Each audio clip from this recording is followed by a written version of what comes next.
Sejam muito bem-vindos a mais um episódio do EsquadraCast. Hoje a gente vai falar sobre alimentação natural em cães e gatos. E é um tema que a gente tem recebido bastante dúvida e a gente resolveu trazer a especialista nesse assunto. Ela é médica veterinária, graduada pela UVV em 2011, é pós-graduada em nutrição animal pela Unileia em 2021, é pós-graduanda em nutrição e nutrologia em cães e gatos na Anclivepa de São Paulo. Ela faz atendimento especializado em nutrologia de cães e gatos e é nutricionista responsável técnica pela empresa Pet Alimentacão. Ela é a doutora Caroline Siqueira Carlos. Seja muito bem-vinda ao nosso segundo episódio, né, do EsquadraCast. E hoje a gente vai conversar bastante sobre alimentação natural. E é realmente um tema que eu vejo bastante dúvida, né, Carol? Assim, Sim. Eu vejo que os médicos veterinários, os tutores, eles têm bastante dúvidas sobre o que é alimentação natural, como introduzir. Então, tô muito feliz de te receber aqui. Espero que a gente possa trazer bastante conteúdo para os nossos ouvintes. E é isso, vamos começar. Eu acho que eu queria começar com uma pergunta polêmica. Ai, meu Deus. Que é assim, qual que é a diferença entre alimentação natural, industrializada e alimentação caseira? Eu acho que isso é uma coisa assim que a pessoa às vezes fala, olha, eu faço alimentação natural no meu cão, mas será que ela faz mesmo uma alimentação natural? Será que é uma alimentação caseira? Então eu acho que a gente podia começar o nosso podcast com essa dúvida tão frequente que a gente vê hoje nos tutores e até nos médicos veterinários que não são especialistas na nutrição, né, de cães e gatos. Bom, primeiro eu queria agradecer o convite, sempre fico muito honrada. Que bom. Fico muito feliz, né, porque de qualquer forma, assim, quando tem um convite, me sinto de certa forma prestigiada, com certeza, né? E, assim, não acho tão polêmico, né, mas... Não acha, Carol? Me conta disso. É porque na sua rotina é tranquila, assim, falar sobre isso, né? Sim, porque, assim, vamos pontuar primeiro a questão que você tem a alimentação industrializada, que é a ração, que pode ser a ração, pode ser os patês, né? Mas, assim, industrializada é tudo que passa por um processo industrial, né? Mesmo alguns alimentos, por exemplo, tem hoje latinha, em vidro, que é alimentação natural, e que é comida, mas passa por um processo industrial. Então, de qualquer forma, acaba sendo tudo que passa por um processo industrial é industrializado, né? Legal. Mas aí é um alimento processado, não significa que é um alimento ruim, de qualquer forma. Legal. E tem um alimento que é a dieta caseira. Existe uma questão de terminologia, né? Tem algumas pessoas que chamam de dieta caseira, outros chamam de alimentação natural. Cientificamente, eles falam que seria mais... Eles chamam um alimento não convencional. Porque o convencional hoje para cães e gatos é a ração, né? Então, o não convencional seria uma alimentação natural, que a menor parte dos cães e gatos faz esse tipo de dieta, né? Só que pro tutor entender, acaba sendo aquela coisa assim, mas não convencional fica estranho. Sim. Então, muitas vezes, para entendimento, eles entendem mais como alimentação natural, né? Eu gosto de chamar, às vezes eu chamo muito de alimentação natural para o tutor entender, mas eu gosto de chamar mais de dieta caseira. Legal. Porque mesmo a dieta caseira, né, que a pessoa faz em casa, ela precisa ser balanceada, precisa ser completa, né? Legal. Então, hoje em dia a gente chama de dieta caseira. A questão de chamar de alimentação natural é um pouquinho complicado, porque a partir do momento que o cão está recebendo essa alimentação em casa, já não é um natural. Independente, né, do tipo de alimentação que a pessoa esteja fazendo. Sim. Por exemplo, tem algumas correntes aí que dão o bicho vivo pro cachorro. Uau, Tem isso. nunca vi isso. Que dá pintinho, rato. Mas Pro ainda... cachorro? Pro cachorro. Gente, tô passada. É uma alimentação que eles chamam de prey model. Que é uma alimentação que seria ali na base da dieta crua, mas que dá o alimento, o bicho vivo. Só que ainda assim não pode ser considerado natural, porque o animal não tá ali Não tá caçando. Enfim, ele foi colocado ali. Exatamente. Gente, eu nunca tinha visto, Carol. E você já atendeu alguém que desse esse tipo de... Não. É uma coisa um pouco menos convencional, vamos dizer assim. Isso. Porque as pessoas, elas gostam realmente de fazer a dieta que fique mais próxima do que elas fazem em casa, Sim. cozinhada, dar vegetais, né? Sim. Então acaba sendo a preferência mesmo. Que legal, gente. Olha, fiquei... Eu falo que a gente aprende todo dia, sim, né? Sim. No caso da dieta caseira, igual você falou que você gosta de usar essa terminologia. Quais são os principais erros que você vê, assim, quando uma pessoa ela decide fazer alimentação natural? Né? Então, um tutor vai no seu consultório, né? Marca uma consulta com você. Quais são os principais erros que eles cometem no início de começar uma alimentação natural sem o auxílio do médico veterinário? É bem comum, a pessoa quando ela faz em casa, ela não sabe o quanto que ela tem que colocar da carne, quanto tem que colocar da fonte de carboidrato, né? Seja de um arroz, de uma batata doce, quanto vai botar de vegetal. Então, muitas vezes, um dos erros que é bem comum, às vezes, está deficiente em proteína, né? Então, às vezes, a pessoa vai querer economizar, botar uma quantidade menor. Entendi. Outro erro muito comum que a gente tem é que as pessoas acham que cachorro e gato, que você vai fazer a dietinha, principalmente cão, a gente observa muito isso.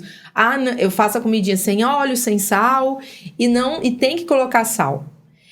Que a gente tem muito de passar isso do que é às vezes ruim pro ser humano, pro cachorro. O ser humano realmente, se a gente tiver uma quantidade muito alta de sódio consumida diariamente, tem o risco de hipertensão.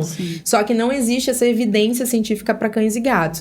Existe até um limite máximo que eles testaram, mas ainda não se sabe se extrapolar esse limite vai causar hipertensão. Então não tem esse risco em cães e gatos do sal causar hipertensão. Olha que legal. E assim, realmente é muito comum a gente ver.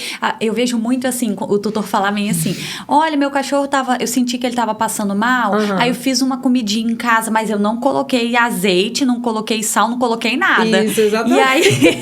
E aí ele tem essa percepção mesmo, né, de transferir o que é bom pra gente pro cachorro, pro bicho, né, pro animal. E pra cão e gato a gente tem que tomar um pouquinho mais de cuidado, porque a falta do sódio é muito mais prejudicial do que o excesso. Então, não pode realmente negligenciar esse ingrediente na dieta. Às vezes, quando eu formulo a dieta, pode ser que não falte sal, mas normalmente falta. Então, é um ingrediente que tem que ser adicionado mesmo. Não, eu acho que fica um alerta, né? Então, assim, realmente, o acompanhamento, eu acho que na nutrição, né? Em começar uma dieta, é fundamental, né, Carol? Porque o desbalanceamento da alimentação, ela não causa um efeito imediato, né? Um efeito que vai ser a longo prazo. E que, às vezes, é tão difícil, né? De depois você conseguir, né, recuperar. Quais são você já pegou algum caso que foi o animal estava realmente muito debilitado, com um desbalanceamento muito grande, porque a pessoa ficou fazendo uma alimentação caseira, sem acompanhamento, e quando você viu, o animal estava assim, extremamente debilitado por aquela falta de balanceamento na alimentação? Já teve algum caso? Já. O mais comum de acontecer eu falei da questão, por exemplo, da proteína, do sal, óleo também, né? Tem alguns óleos que a gente precisa adicionar, por exemplo, para ter fonte de ômega 6 na dieta.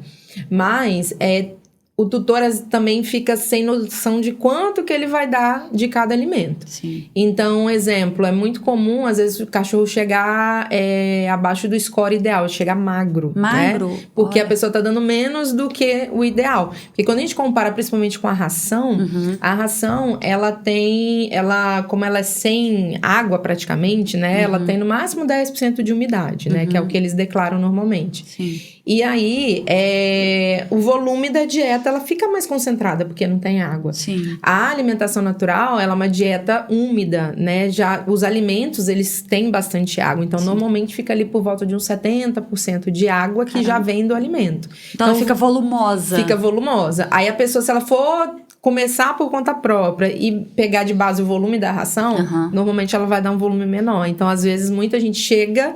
E aí, às vezes, o cachorro já perdeu peso, já perdeu um pouco de massa muscular, porque tá dando um volume menor de dieta, né? Do que ele deveria comer.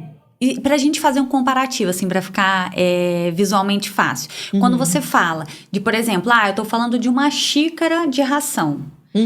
comparado com alimentação. Quanto seria isso proporcionalmente? Tipo, de ração seria 1 xícara, de alimentação natural seria, sei lá, 2 xícaras? A gente poderia usar uma proporção como essa, assim? Se a gente fosse pegar, assim, em quantidade, seria umas 3 xícaras. 3 xícaras? 4, dependendo da composição dos alimentos. Às vezes uma dieta com um pouquinho mais de gordura, talvez umas 3 xícaras. Com menos gordura, umas 4. Cara, então é muita diferença mesmo. Muita então, assim, diferença. se a pessoa coloca 1 xícara de ração e 1 xícara de comida, ela tá dando uma dieta extremamente restritiva, né? Sim, sim. Caramba. E nesse caso, onde o animal chega magro, você já pegou algum, assim, muito desnutrido, que realmente que você precisou fazer algo medicamentoso e não só com uma reposição da alimentação mesmo? Não, acho que não chegou. Normalmente é por erro de manejo mesmo do tutor. E aí a gente entra com a caloria que ele deveria comer e ele consegue ganhar peso. Legal. Nunca precisa entrar com um medicamento. Sim.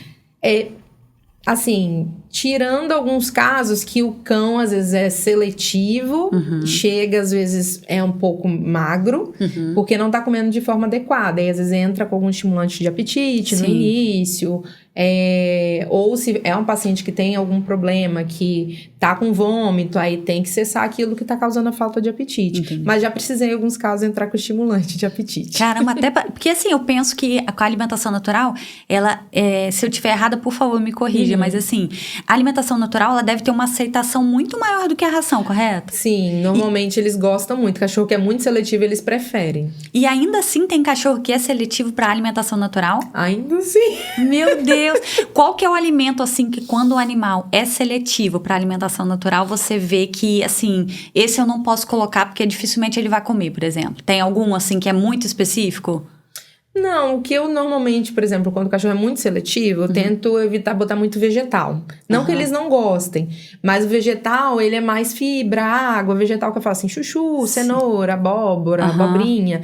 Eles dão muito volume, porque eles têm mais água. Sim. Então aí, se o cachorro já é mais seletivo, eu tento reduzir o volume. E muitas vezes aumenta a proporção de carne, porque aí vai melhorar a palatabilidade. Então eu faço alguns ajustes, principalmente questão de volume. Porque também tem que tomar cuidado, que às vezes é aquele cachorro, principalmente cachorro de pequeno porte, que é muito seletivo, que ele já come pouco, às vezes ele tá comendo pouco da ração. Aí você muda pra alimentação natural. E aí vai aumentar o volume. Entendi. Aí a gente tem que tomar um pouquinho de cuidado com isso. Mas normalmente eu tenho sucesso. Legal. Né? Eu faço uma dieta não tão volumosa e eles comem bem. Tipo, mais calórica. Você escolhe os alimentos, né, que fica, tipo, não com 3, 4, usando, né, a proporção de 1 xícara de ração para 3, 4 de alimentação natural, você consegue dar uma reduzida nisso. Isso, exatamente. Que legal, Carol. E aí, vamos falar um pouquinho dessa parte de suplementação, né? Quando você fala assim, ó, alimentação natural a pessoa começou a fazer em casa, além dessa parte da volumetria, né, da quantidade, existe uma parte também, eu já ouvi falar da parte dos micronutrientes, de alguma coisa que você realmente precisa suplementar que não consegue ser extraído da alimentação. Existe, o que é que precisa ser suplementado numa alimentação natural para que o animal realmente fique, né, com uma alimentação balanceada? Tem muitos nutrientes, né? Se a gente for contar aí, normalmente para balancear uma dieta, é pelo menos uns 40 nutrientes que eu tenho que ficar de olho para balancear. E assim, dependendo da composição, varia do que vai precisar. Normalmente, por exemplo, se a gente coloca vísceras, por exemplo, fígado, que é muito rico em algumas vitaminas do complexo B, às vezes vai faltar muito pouco disso ou nada. E dependendo de quanto eu vou colocar. Algumas dietas, normalmente, se a gente for pegar assim, você pensar, nutrientes sempre vão faltar. Um exemplo é o cálcio. O cálcio sempre vai faltar. Sempre. Então, sempre tem que suplementar cálcio. Sempre tem que suplementar cálcio. Raramente não precisa. E mesmo que a gente consiga um volume bom de cálcio, normalmente vai ficar com mais fósforo. E aí também... Aí tem um desequilíbrio, é isso? Isso. Aí sempre tem que ter mais cálcio do que fósforo na dieta. Legal. Porque senão ocorre um problema metabólico que o organismo vai tirar lá do osso, que é a reserva. Caramba. E aí pode causar outros problemas, né? Por essa retirada desse mineral do osso, né? Então, assim, o cálcio é um que sempre falta. Vitamina D, depende. Às vezes, alguns peixes podem ser que já fique ok, né? Mas é comum faltar também. A vitamina D, até um adendo, os cães e gatos, eles não sintetizam essa vitamina D igual a gente com a exposição do sol. A gente, na verdade, já tem esse problema, o ser humano já tem esse problema, porque a gente não se expõe de forma adequada. Sim. E muitas vezes a gente é deficiente. Sim. Mas a gente consegue fazer tendo uma exposição ao sol. Sim. O cão e o gato, não. Eles precisam ingerir essa vitamina pela dieta. Talvez por uma questão evolutiva, né? Porque eles caçavam. Sim. E a vitamina D tá muito presente, principalmente em pelo, pele, né? Então, muitas vezes, na presa já ter uma quantidade de vitamina D, não precisaria suplementar. Mas como a gente faz a alimentação, a gente precisa fazer a suplementação dessa vitamina. É raro não precisar. Legal. E tem várias outras vitaminas. Vitamina E é comum faltar, a gente precisa suplementar. Às vezes até o próprio fósforo, né, fica faltando. Sim. Vitaminas do complexo B. Vários minerais também é comum faltar, zinco, dependendo da carne que a gente usa. Legal. Então, pra gente pegar e fazer uma dieta natural, né? Uma dieta caseira, sem suplemento nenhum, é impossível praticamente. Sim. E aí e geralmente quando a gente fala, você falou assim, de pelo menos 40 nutrientes, né? Que você precisa suplementar, que você precisa ficar de olho. Isso. E aí você tem, por exemplo, o que você utiliza que tem esse conjunto de nutrientes, assim? Que geralmente você passa junto com a alimentação caseira, né? Para que tenha um equilíbrio, né? Nesse sentido. Sim, o mais comum, né? Quando eu atendo e faço essa prescrição, o mais comum é utilizar suplementos comerciais que já são prontos, né? Por exemplo, o Food Dog, a gente vai ter ali o suplemento, que é em pó, e ele vem com um medidor. O medidor, ele facilita bastante, porque geralmente, por exemplo, um cachorro muito pequenininho vai comer 1 grama, 1,5 gramas. Então, já tem um medidor com esse volume. Então, eu consigo dosar de forma mais adequada. E é um suplemento que tem tudo isso. Ele vai ter cálcio, vai ter fósforo, vai ter vitaminas do complexo B, vai ter vitamina D, vai ter vitamina E. Tem também, acaba que esses suplementos eu acho bem legal, porque eles têm prebióticos na formulação. Legal. Então, se a gente comparar ali com a ração, é como se fosse um premix que a ração vai utilizar ali industrialmente para balancear essa dieta. A gente usa esse premix de vitaminas e minerais em casa, com esses suplementos. E é legal porque hoje a gente tem, na linha veterinária, antigamente era mais difícil, mas hoje a gente tem muita disponibilidade desses suplementos, né? E são, por exemplo, se a gente pegar um exemplo do Food Dog, a gente tem para diversas fases de vida. Muitas, né? Para um adulto a gente pode usar um Food Dog manutenção ou um Food Dog básico. Para o filhote, tem o Food Dog específico para filhote. Legal. A gente tem o baixo fósforo, que é específico para animal renal. A gente pode usar para o animal idoso, ou sênior para o animal idoso. Legal. Então, a gente tem essa coisa muito específica, né? E isso ajuda muito na hora de formular também. Legal. Não, eu já estava aqui pensando. Eu falei, nossa, 40, se eu preciso estar atenta, 40 nutrientes. Como que eu vou suplementar isso tudo, né? Porque hoje, mesmo que o tutor queira alimentação natural, alimentação caseira, ela é uma alimentação um pouco mais trabalhosa do que uma alimentação industrializada, né, Carol?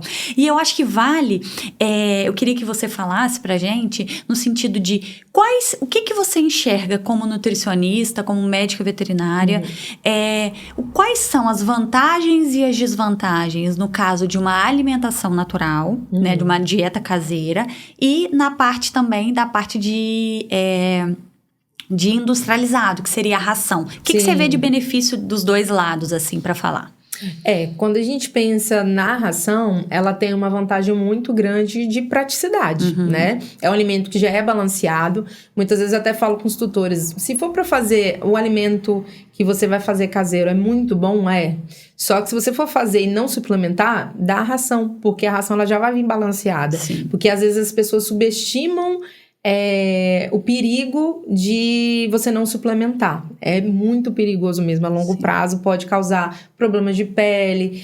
Tem uma doença chamada osteomalácia, que chama até de mandíbula de borracha, que tem uma desmineralização tão grande do osso que os ossos ficam igual borracha mesmo. Que isso? E aí, loucura. Hoje, antigamente, era muito mais comum antes do advento das rações, porque o pessoal dava comida caseira. Comida de panela, né? Que o pessoal fala, né? Exatamente. Acabou ali, já joga tudo pro cachorro. Exatamente. E era muito comum, né, os veterinários atenderem. E hoje em dia tá meio que voltando, a gente tá voltando a observar essas doenças, porque os tutores estão querendo fazer e não estão fazendo com acompanhamento profissional. Nossa, sim, é uma involução, né, nesse caso, né? Você tá regredindo, né? Que loucura, Carol. Nossa Senhora. E me fala uma coisa, quando a gente fala de parte de ração, você falou que a praticidade é o principal. Sim, E aí, o que é de desvantagem na ração, no caso? O que você vê, assim? Você vê alguma desvantagem na alimentação industrializada? Eu acho que o que eu vejo de desvantagem seria, por exemplo, em alguns casos, que é uma coisa muito engessada, né? Então, em alguns casos, o cachorro é muito seletivo. E se você misturar alguma coisa junto da ração, que muita gente faz, muita mesmo, você vai desbalancear essa dieta. Não, então eu acho que você podia falar para o nosso público que está assistindo isso.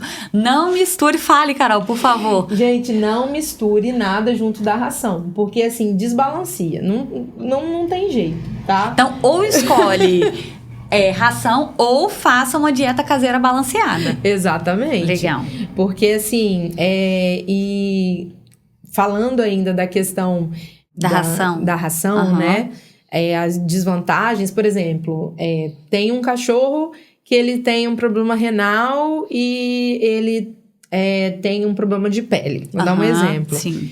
E aí, só que é um cachorro que ele tem uma alergia alimentar, mas a ração renal, ela tem frango. Entendi. Ele não pode comer frango. Isso é uma limitação. Então, para doenças, quando o animal tem doenças associadas, é uma grande desvantagem no caso da alimentação industrializada. Porque ela vai ser muito engessada. Entendi. Por exemplo, é um cachorro que tem um problema renal, um problema hepático no sentido de ter um infiltrado gorduroso no fígado, uma esteatose hepática. Sim. Vai ser uma limitação, porque nesse caso eu não posso usar uma dieta rica em gordura, que a ração renal é uma dieta rica em gordura. E aí eu vou ter uma limitação, porque eu não vou poder usar uma ração renal nesse paciente. E aí, nesses casos, a dieta caseira vai ajudar muito, que aí eu consigo fazer uma dieta adequada para um paciente renal, em relação à proteína, em relação ao fósforo, e consigo fazer uma dieta com baixa gordura, que aí não vai prejudicar nem a parte renal, nem a parte hepática. Legal. E totalmente individualizado, né, Carol? Eu acho que isso é uma grande vantagem. Agora, falando das vantagens, no caso da dieta caseira, o que você enxerga hoje de vantagens, né, na parte da alimentação? Uma você já falou, que são doenças associadas, mas o que mais de vantagem você enxerga? Tem também a questão de ingestão hídrica, né? É uma vantagem. Caramba, 70% tô passada, assim, porque é muita diferença, né? Dependendo da dieta, fica 75%. Caramba. Se for, às vezes eu faço algumas dietas para perda de peso, tem que colocar muito chuchu, por exemplo, 80% da dieta é água. Até o cachorro tá sofrendo com chuchu. Chuchu, abobrinha. Caramba! E aí, em relação a vantagem, da dieta, né? É que a maior parte do consumo de água vai vir da dieta, né? Legal. Então, por exemplo, tem um cachorro, um gato que tem problema urinário, né? Que tem facilidade em formar cálculo, pedrinha ali na bexiga.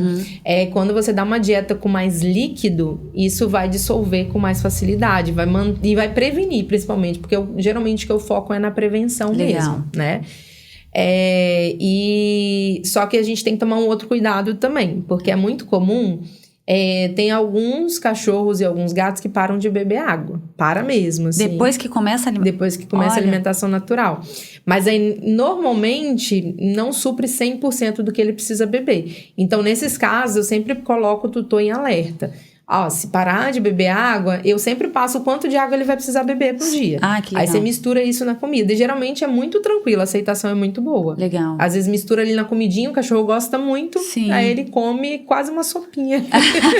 Que legal, muito bom. Nossa, quanta dica legal, né, assim. Sim. E eu acho que é quanto alerta, né, também. Então, assim, eu acho que a gente fala aqui da parte da não misturar, porque eu acho que isso deve ser muito comum mesmo, porque todo mundo fala, não, ele não come nada, só come a ração. E uma bananinha, e um biscoitinho, e um ovinho que bota, eu mesmo coloco um ovinho pra minha cachorra.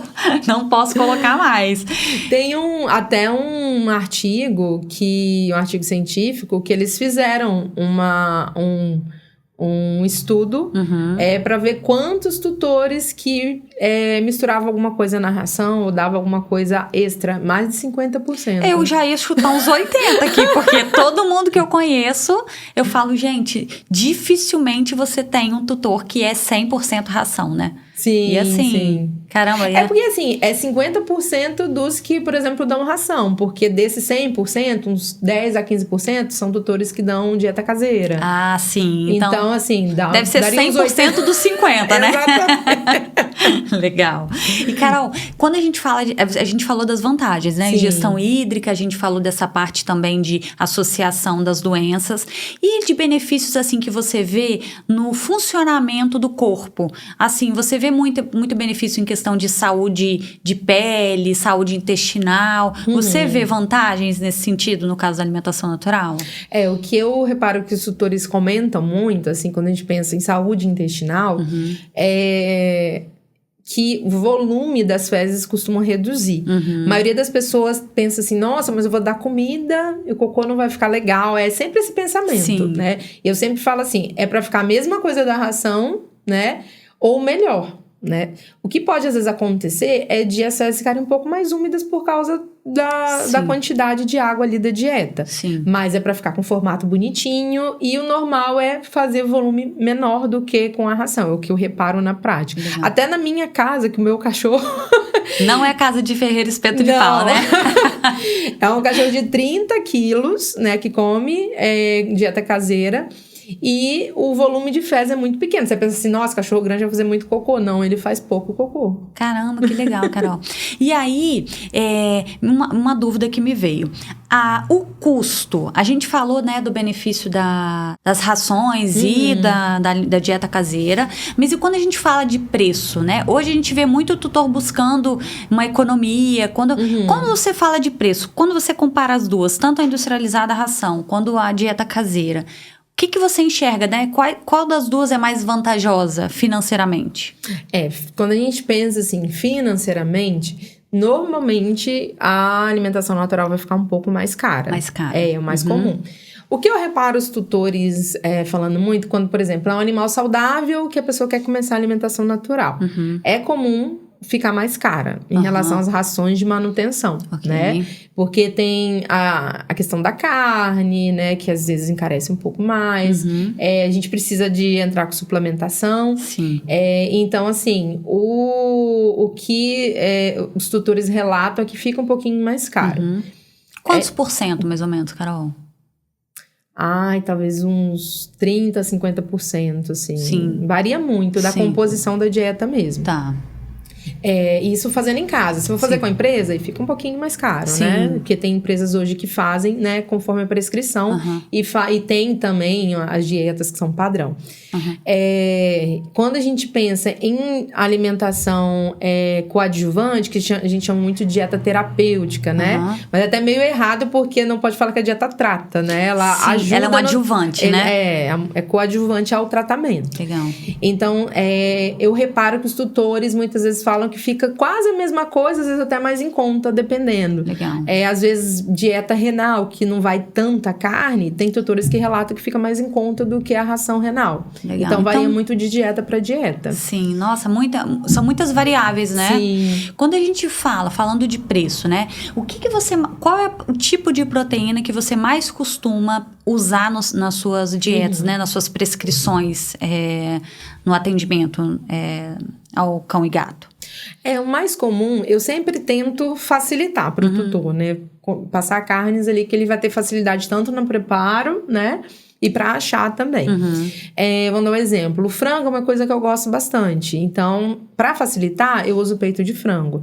Só que eu tenho muito paciente alérgico. E aí, muitas vezes eu não posso usar o frango, né? Então, tem algumas limitações também. E aí, quando é alérgico a frango? Desculpa te interromper. Qual é a outra proteína que você, quando o animal é alérgico, você vê mais uma aceitação? Tipo, essa eu posso usar, que 70% dos animais não tem alergia.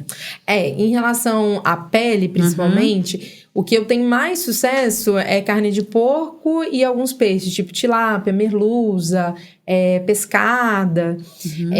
Já para trato gastrointestinal, porco eu não tenho tanto sucesso, né? Às vezes eu testo, mas não tem tanto sucesso. Eu tenho mais sucesso com peixes mesmo, né? E frango também é uma coisa comum na alergia dos animais com colite, com doenças intestinais inflamatórias? Também é. Isso a gente observa muito que os cães e gatos, eles têm mais alergia quando eles desenvolvem, né? Alergia a coisas que tem na ração, o que eles já comem com muita frequência. Entendi. Então, por exemplo, eu atendo muitas vezes cães que comem muita ração super premium, né? O premium. E geralmente a base dessas rações é farinha de vísceras de frango. Na literatura, eles até citam que a carne que é mais alergênica, né, é o boi. Eu acredito um pouco que talvez realmente seja o boi, não é o que eu vejo tanto na prática, eu vejo mais frango. Mas o boi é constituinte mais das rações padrão, né? Entendi. Aquelas mais econômicas, que geralmente usa farinha de carne e ossos. Então, a maioria dos cães comem esse tipo de ração. Então, talvez por isso que a incidência de alergia seja mais do boi. Não efetivamente seja isso, né? Porque o volume de animais que consomem aquilo vai dar uma falsa impressão de que o boi é mais alergênico do que o frango, né? Exatamente. Legal. Não uma falsa, mas até... Sim, uma percepção um pouco... assim, não tão fidedigna, vamos colocar assim, né? Porque se você na sua rotina, hoje, você tá com uma rotina muito grande, né, Carol? De demanda, de solicitações para realmente fazer a alimentação natural. Isso. E aí, tem outras também que a gente tem que ter um pouquinho de cuidado, que a literatura fala muito de... a literatura fala muito de trigo também e leite, né? Que também? Também. Trigo também muitas rações usam, né? Como constituinte, então acho que tá muito ligado a isso também. Sim. E aí, em relação a outras carnes no geral que eu utilizo, né? Que você tinha perguntado também... às vezes no frango ali, além do peito, eu gosto de coxa sobre coxa, né? Em alguns casos eu uso. Às vezes eu uso muito coxa, paciente renal que tem menos fósforo. Então vai depender muito do que eu vou... Do paciente, né? Sim. Mas se o paciente não tem nada, eu sempre uso o frango por causa da facilidade e o custo, né? Por exemplo, peito de frango é muito fácil. A pessoa compra já o filé, né? Carne de boi também, por exemplo, músculo, bovino, patinho, é fácil, muitas vezes a pessoa já consegue comprar moído. Sim. Carne de porco é fácil, peixe, às vezes a pessoa já compra o filé, então são as 4 carnes que eu mais uso. Para animal alérgico, quando a gente pensa, por exemplo, o peru é muito legal, só que é muito difícil de achar.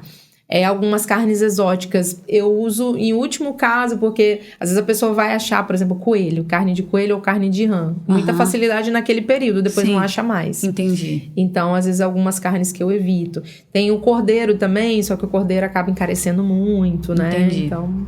E aí, já teve algum paciente que foi um caso difícil para você resolver, assim, que todas as proteínas que você colocava, ele realmente não respondia bem e você precisou ir para uma proteína exótica, como cordeiro? Já aconteceu. Já, Carol. E aí você precisou ir para qual proteína nesse caso? Teve um que eu precisei usar rã. Na verdade, ele já chegou, já tinha testado, né? Ele tinha passado por um dermatologista, já tinha testado algumas proteínas, tava dando reação a tudo. E aí, ele já tinha testado peixe, testado boi, testado frango, porco. E aí, me sobrou. Aí, eu tentei a rã. Foi Só o que sobrou a rã. Na época, o que tava com mais facilidade de conseguir mesmo. Caramba. E eu acho que teve um que eu usei cordeiro também. Que aí, o cordeiro não é, assim... tem lugares específicos, às vezes é mais difícil de achar também. Entendi. Mas já teve um paciente que ficou bem só com cordeiro. Quais são as afecções que você mais atende, assim, Carol? Você trouxe aí, que é a parte intestinal, né? Que eu acho que é colite, doenças inflamatórias e pele. Acho que as duas que você falou aqui. Mas renal também você atende bastante? Atendo bastante. São os 3 principais, assim, que você considera? Sim, os 3 principais. E aí, falando dessa parte de colite, né? Eu tava até conversando com uma amiga e ela falando que o cachorro dela tava com essa parte de parte inflamatória intestinal. Quando a gente fala de parte intestinal, não só para animais com doença inflamatória ou com colite, quando a gente fala de parte probiótica, pré-biótica, na parte de alimentação natural, você que deve ser a rainha da parte intestinal, com certeza deve saber muito nisso. Compartilha com a gente um pouquinho por que a gente fala que o intestino é o segundo cérebro, por que a gente deve ter tanto cuidado com essa parte intestinal. Sim. E eu acho que isso está muito ligado à alimentação natural, né? Então, acho que dá uma aula pra gente da parte intestinal aí, que eu acho que é uma coisa que vai engrandecer demais, né? O nosso episódio. Eu recebo muitos pacientes, né, que com alteração gastrointestinal, que muitas vezes tentam primeiro, por exemplo, uma ração hipoalergênica, quando a gente pensa em colite, que tem aí o cão ou o gato, ele tem uma suspeita, né, de ter uma enteropatia crônica, né, uma doença inflamatória ali no intestino. Muitas vezes eles ficam bem, por exemplo, com rações hipoalergênicas. O gato, até interessante falar, né, que a gente falou um pouquinho da questão da dieta caseira. Às vezes o gato a gente tem um pouco mais de limitação, porque o gato, ele cria o hábito alimentar dele no período ali de filhote, né, até uns 4, no máximo 6 meses de idade. E aí, depois desse período, tudo que você for oferecer para o gato é mais difícil. Ele reconhece aquilo que alimenta, aquilo que ele foi apresentado no período de filhote. Então, às vezes, até um patê, um sachê que você vai dar pro gato depois, ele não vai aceitar, ele vai cheirar e não vai reconhecer aquilo como comida. Só dei ração seca. Você vai mostrar um pedaço de carne pro gato, ele vai cheirar. Não vai comer. Não reconhece aquilo como alimento. Então, pro filhote de gato, é importante a gente oferecer patê, sachê, ração seca, oferecer, às vezes, comidinha variar natural. A ração, você acha importante nessa... Porque às vezes eu vejo que gato, tipo, só come aquela marca específica, eles são um pouco metódicos. Porque às vezes, sentido. Se for uma ração de uma textura diferente, um sabor diferente, acho interessante, né? Porque senão ele fica só com a mesma marca. Ele comeu só aquela marca, ele vai querer só aquilo. Então, é importante tanto a questão do sabor e da textura também do alimento. Ah, que legal. A textura variar é bem importante. Então, no caso, a gente fala de ração seca e alimento úmido. Isso. Acho que são as principais coisas para se oferecer para um felino, um filhote, né? E aí não adianta só, por exemplo, oferecer aquele sachê com pedacinhos. Tem que oferecer o patê também, que a consistência é diferente. Vários tipos de consistência. O que é com... Hoje tem aqueles com comida, né? Franguinho e tal. Tem aqueles que são tipo ração molinha. Isso. Legal. Exatamente. E aí tudo isso tem que oferecer em filhote. Isso. Legal. E aí muitas vezes tem um gato com um quadro, alteração gastrointestinal, que às vezes a gente vai ter que fazer uma ração hipoalergênica. A gente não vai conseguir trocar para uma alimentação natural se ele não teve contato prévio com isso, né? É importante até falar. E eu atendo muito cão e os cães, eles costumam ficar muito bem com a alimentação natural. Teve raríssimos casos de, não ficou bem. A maioria fica muito bem. Legal. E para um cão que pode estar tendo uma alergia, a alimentação natural ela acaba sendo benéfica porque a gente consegue, às vezes, limitar a quantidade de ingredientes, porque uma ração hipoalergênica ela já vai vir suplementada, né? Então, o que normalmente eu faço, eu entro com uma fonte de carboidrato, uma fonte de proteína, depois eu começo a adicionar os complementos, o óleo, depois eu adiciono o suplemento, eu testo tudo. Então, tem essa vantagem. E eu tenho um sucesso muito bom. E também tem essa questão de... no suplemento, né? Como eu falei, tem pré-bióticos. Muitas vezes eu entro com probiótico, porque a gente precisa disso para ter uma saúde intestinal. Claro que a fibra dos alimentos já vai ajudar bastante nessa saúde intestinal também. E em relação também a essa questão da importância de manter essa saúde intestinal, a gente sabe que o intestino que não tá legal, isso vai refletir no organismo todo, né? Às vezes tem animais que têm mais crise de pele porque o intestino não tá legal, né? Muitas vezes ele tem uma hipersensibilidade alimentar, essa reação tá acontecendo no intestino, né? Então muitas vezes a gente tem que trabalhar com prebiótico, probiótico para fazer uma modulação intestinal também. Tem essa questão de ser o segundo cérebro, né? Existem alguns neurotransmissores, eles falam que cerca de pelo menos uns 70%, eu já vi alguns dados falando 90%, mas pelo menos 70% da serotonina é produzida pelas bactérias intestinais. Olha. Então, se você não tá, às vezes até mesmo pra gente, você não tá com a microbiota, né, com a flora intestinal, que antigamente era chamada de flora, mas o correto é microbiota. Legal. Se ela não tá saudável, muitas vezes não vai estar produzindo alguns neurotransmissores, e hoje eles até para pessoas relacionam a questão de depressão também, né, alteração na microbiota. Então, é importante essa saúde intestinal para a saúde geral mesmo. Não, eu falo muito isso, eu falo, às vezes, assim, até saindo um pouquinho da parte de alimentação, mas ao mesmo tempo estando muito dentro, né?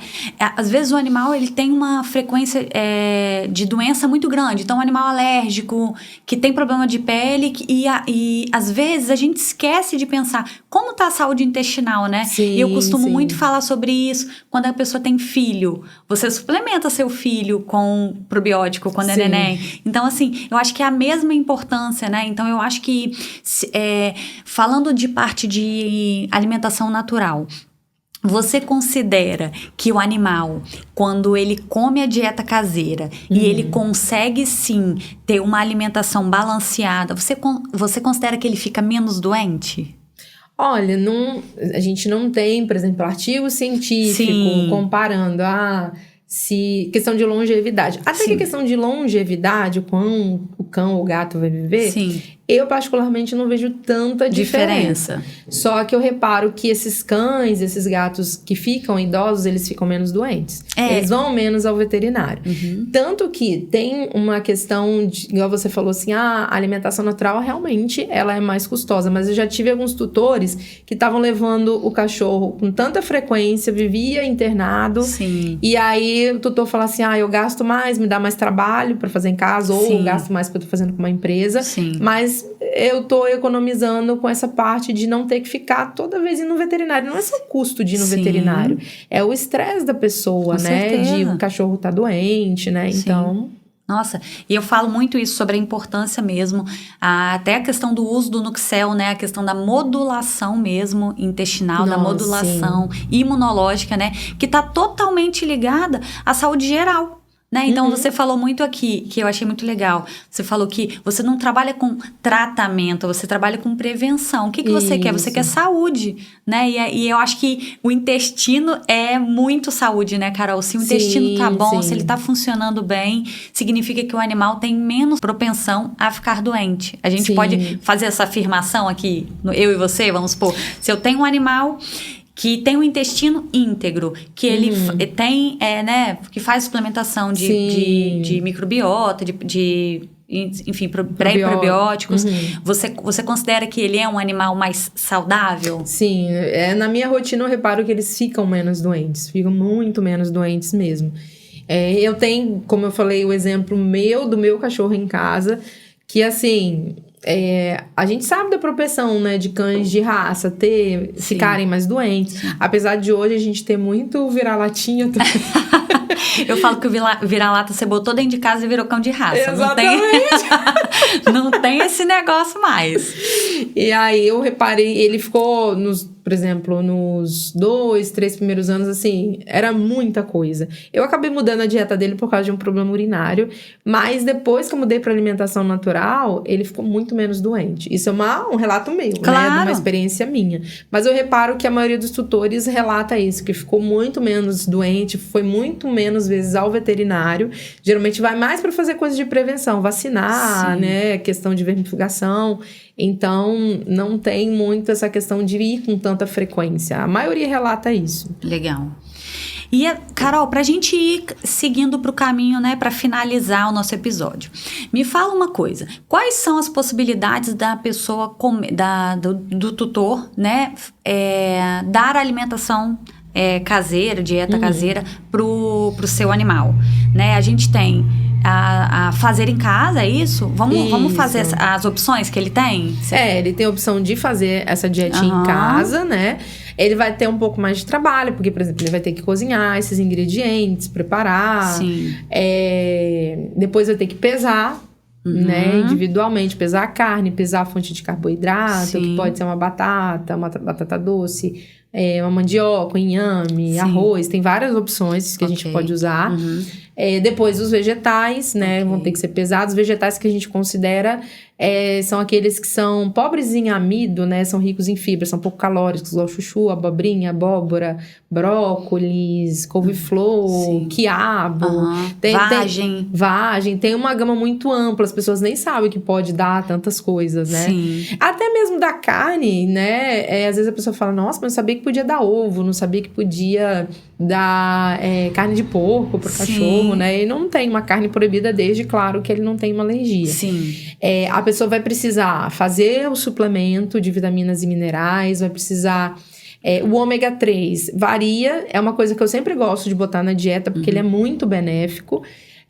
Para filhote é obrigatório ter fonte de ômega 3 na dieta, para o adulto não é obrigatório, mas... Por causa dos benefícios, né? Quais benefícios você considera do ômega 3, Carol? Então, o ômega 3, ele tem uma ação anti-inflamatória e antioxidante, né? Tem uma questão de, por ele ser mais anti-inflamatório, por exemplo, do que o ômega 6, o ômega 6 a gente precisa colocar na dieta. Por exemplo, tem algumas gorduras animais, igual a banha, só que a gente acaba tendo que usar um pouco mais para ter uma boa fonte de ômega 6. A gordura de frango e tem óleos vegetais, que é o que eu uso mais, igual óleo de girassol. Linhaça, essas coisas? Linhaça também. Sim. Linhaça é até um pouco mais rica, tem ômega 6, mas é mais rica em ômega 3, né? Legal. Só que, por exemplo, até pra gente fazer um parâmetro, a linhaça, ela tem baixa conversão do que é ativo mesmo no ômega 3, que é o EPA-DHA, que é o que vai... ter ação anti-inflamatória, né? Ela tem praticamente, gato não tem conversão, em cachorro é quase nula, né? Sério? Então a gente precisa dar uma fonte de EPA e DHA, que normalmente é óleo de peixe, óleo de algas, né? Então a gente tem que tomar até cuidado com qual óleo a gente vai colocar. O de linhaça, ele é legal porque muitas vezes é um cachorro muito grande para você fazer muitas cápsulas de ômega 3, né? Muitas vezes pode ser que dá para usar, ele tem suas funcionalidades, alguns pacientes eu uso, mas eu acabo usando mais o ômega 3 de... A cápsula mesmo, né? Legal. E aí, a gente sabe, assim, de vários efeitos, né? Porque o ômega 3, ele se liga na membrana da célula. Então, é de toda a célula, do corpo todo. Então, tem trabalho para ceratoconjuntivite seca, olho seco. Caramba, que legal. Então, é um benefício geral. E aí, a gente fala de novo a prevenção e não o tratamento, né? Exatamente. Quando você usa o ômega 3 na... Para parte cardíaca, parte renal... para pele, então para o organismo como um todo, ele tem muito benefício, tem trabalhos para a parte intestinal também. Legal. E aí voltando na questão de, então o tutor vai ter que, fazendo em casa, colocar tudo isso, né? E só que não é uma coisa que assim, ele vai ter um trabalho, ele vai pegar, por exemplo, um domingo, vai cozinhar, mas ele pode congelar esse alimento. Por quanto tempo? Um exemplo, fiz domingo, quanto tempo eu posso deixar esse alimento congelado e ir dando aos poucos? A gente considera um tempo seguro até uns 20 dias. Dependendo se você confiar na sua geladeira, dá uns 30. Porque normalmente os congeladores de geladeira convencional costumam chegar a menos 12 graus, que é uma temperatura que dá para conservar por até 30 dias. Se a pessoa tiver um freezer, dá para manter às vezes por 3 meses, né? Que legal. Mas a maioria acaba cozinhando por uns 15 dias, porque se for fazendo para geladeira de casa, para não ocupar tanto espaço. Sim, legal. E tem a possibilidade também, como eu tinha falado anteriormente, hoje tem empresas que fazem a dieta. Então, tanto se eu prescrever a dieta, tem empresas que fazem, tem empresas que não fazem conforme a prescrição. Tem a dieta pronta. Então, se for um cachorro saudável, dá para pedir direto da empresa. Mas se for um cachorro que tem algum problema, que tem alguma restrição, às vezes tem que passar por consulta para fazer realmente a dieta. Legal, então a gente tem duas opções, né? Que é o fazer em casa e o contratar uma cozinha para Isso. ou reproduzir a dieta que o médico veterinário nutricionista passa, Isso. ou então comprar uma dieta pronta. Exatamente. Legal. E quando a gente fala, Carol, uma coisa que eu vejo muita dúvida também, igual você falou, as pessoas não sabem que pode dar carne de porco, coisas assim. E o que não pode? O que não pode dar pro meu cachorro? Quais são os alimentos tóxicos, assim? Uma coisa até interessante para falar, antes de falar dos alimentos tóxicos, tem muita gente que acha que não pode botar nenhum tempero, né? Então, tem alguns temperos que a gente pode colocar, por exemplo, salsinha, coentro, tomilho, manjericão, orégano, cúrcuma, são temperos que a gente pode colocar para temperar. Pode ser ou depois que já preparou ou na hora da preparação. Às vezes o cachorro é muito seletivo, eu até falo para colocar algum temperinho, porque ajuda na aceitação, né? Ah, que legal. Mas tem alguns temperos que são tóxicos, por exemplo, a cebola e o alho não pode de forma alguma. Às vezes, tem algumas pessoas que já me perguntaram do alho, porque às vezes você vê na internet, no Instagram, colocando alho. O alho a gente não tem de forma muito certa, assim, que eu fico com medo porque a dose tóxica, eles falam que é uma dose alta. Entendi. Só que eu não arrisco. Eu também não arriscaria, sim. Então, por ter, assim, uma dose tóxica, eu prefiro não recomendar o alho. E eu acabo não recomendando também cebolinha, o alho poró, que são da mesma família, né? E a cebola, assim, é muito tóxica, de jeito nenhum. Né? Então, são temperos que não pode. Tirando isso, os outros podem ser dados. Tem outros alimentos, tem o chocolate, que é muito conhecido, né? Sim, muito. Que é tóxico por causa da teobromina, tem cafeína também, que não é indicado, dá para cães. E tem alguns alimentos que têm menos quantidade dessas substâncias, que é bom a gente evitar. O açaí é bom evitar, o guaraná, que já tem no açaí, também é bom evitar, o café. Então, esses alimentos é bom evitar para cão. Tem a mesma substância do chocolate em pequena quantidade, mas eu também prefiro evitar. Não sei quanto que a pessoa em casa vai dar. Então... Sim, é melhor não arriscar, né? É melhor não arriscar. Legal. Tem alguns adoçantes, principalmente o xilitol. O xilitol é comprovado, ele causa hipoglicemia, então não pode fazer em cães. Nenhum. E aí eu acabo, como tem a questão do xilitol, eu acabo não recomendando nenhum outro adoçante por segurança mesmo. Tem a macadâmia. A macadâmia, se eu não me engano, acho que o cão é a única raça que intoxica. A única espécie, na verdade, que intoxica com a macadâmia. Caramba, tem alguns trabalhos, não pode fazer macadâmia. Mas o quê? Nossa, bastante coisa, né, Carol? É bastante coisa. Que legal, muito bom. Tem também, importante falar da... Uva. Eu ia falar das frutas, né? Uva e carambola. Uva, seja uva passa, suco de uva. Qualquer tipo de uva e carambola. Porque eles causam lesão renal. Sim. Né? Tem uma toxicidade para a parte renal.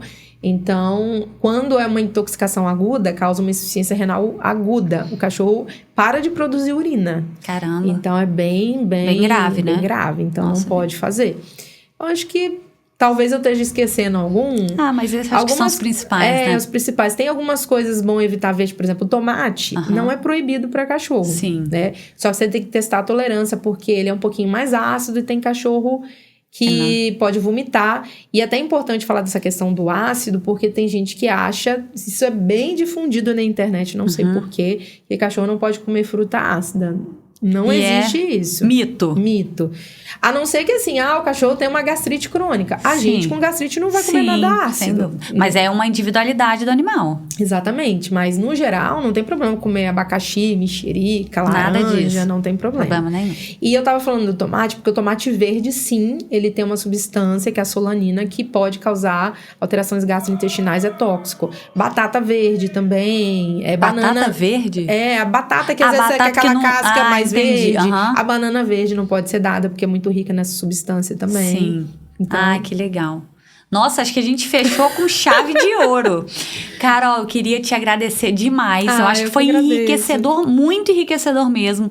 Porque eu falei que é um assunto polêmico, porque eu acho que é um assunto com muita dúvida. Sim, eu acho que os tutores, os médicos veterinários mesmo, que não são especialistas, né?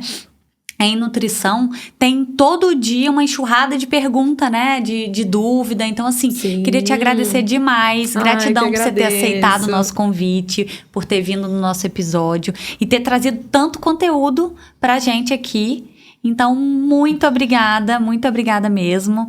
Espero que a gente se encontre em breve. Eu que agradeço muito o convite. Eu acho que é muito importante, né, a gente falar sobre nutrição, porque é um parâmetro vital, né? O cachorro que não come, ou o gato que não come, né? Isso, você tá tirando aquilo que é vital para ele, né? Com certeza. Então, e hoje, infelizmente, eu acho que o pessoal fala muito da parte de humanos também. A gente tem muita desinformação, sem né? dúvida.